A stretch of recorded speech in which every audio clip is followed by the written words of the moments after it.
Sejumlah kendaraan di Taif Arab Saudi terendam dan terseret arus banjir usai hujan deras mengguyur dalam beberapa hari terakhir.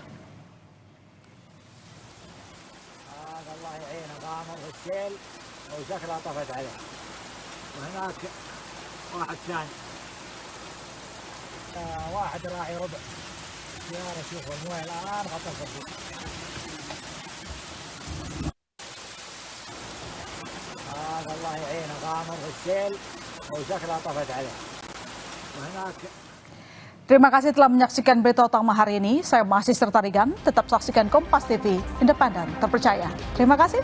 Sampai jumpa.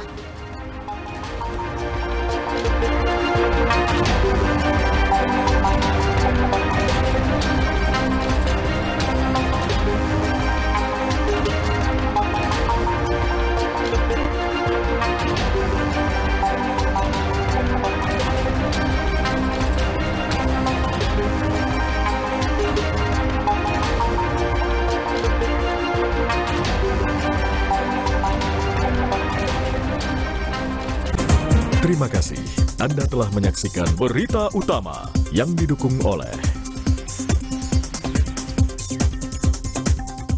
Sebelum menentukan pilihan, ketahui kompetensi, pemaparan konsep, dan adu gagasan para calon pemimpin daerah. Ikuti rangkaian debat publik kedua, calon gubernur dan calon wakil gubernur Jakarta, Minggu 27 Oktober, pada jam-jam berikut, live di Kompas.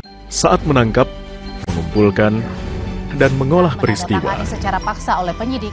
Kami kerahkan upaya terbaik. Ketika menyampaikan berita serta informasi, kami tak sekadar menyapa. Ada referensi, aspirasi, juga inspirasi yang menjadi misi. Sapa Indonesia di Kompas TV. Independen, terpercaya.